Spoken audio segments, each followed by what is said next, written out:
తెలంగాణను తీవ్రమైన heat wave వణికిస్తోంది.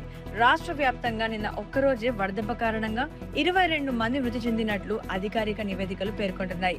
ఇందులో ఉమ్మడి వరంగల్ జిల్లాలోనే అత్యధికంగా 9 మంది ప్రాణాలు కోల్పోయారు. ఈ నేపథ్యంలో భారత వాతావరణ శాఖ మరో 11 జిల్లాలకు తీవ్ర హెచ్చరికలతో కూడిన రెడ్ అలర్ట్ ప్రకటించింది. రాష్ట్రంలో ఐలాండ్స్ కొనుగోలు కేంద్రాల్లో నెలకొన్న అన్నదాతల సమస్యలపై రాజకీయ వాతావరణం వేడెక్కింది.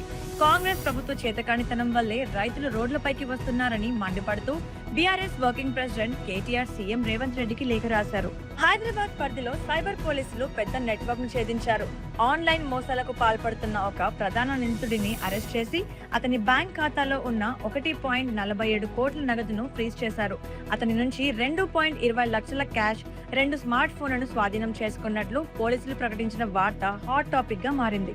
మల్టీ కోట్ల పెట్టుబడుల కుంభకోణం కేసులో ప్రధాన నిందితురాలైన హీరా గ్రూప్ అధినేత్రి నౌహీరా షేక్ ను ఈడీ హర్యానాలోని గురుగ్రామ్ లో అరెస్ట్ చేసింది. నకిలీ గుర్తింపు పత్రాలతో తలదాచుకున్న ఆమెను శుక్రవారం మధ్యాహ్నం హైదరాబాద్ కు తీసుకువచ్చి ప్రత్యేక PMLA కోర్టులో ప్రవేశపెట్టారు. ఈ హై ప్రొఫైల్ అరెస్ట్ సంచలనంగా మారింది. హైదరాబాద్ లోని ఉప్పల్ రాజీవ్ గాంధీ అంతర్జాతీయ క్రికెట్ స్టేడియంలో జరగబోయే హై వోల్టేజ్ IPL మ్యాచ్ నేపథ్యంలో నగర పోలీసులు భారీగా ట్రాఫిక్ మళ్లింపులు మరియు ఆంక్షలు విధించారు. ఐటీ కారిడార్ మరియు ఉప్పల్ వైపు వెళ్లే ప్రయాణికులు ప్రత్యామ్నాయ మార్గాలు ఎంచుకోవాలని సోషల్ మీడియా వేదికగా ట్రాఫిక్ పోలీసులు అప్డేట్స్ ఇస్తున్నారు. మరిన్ని అప్డేట్స్ కోసం మా ఛానల్ ని ఫాలో అవ్వండి.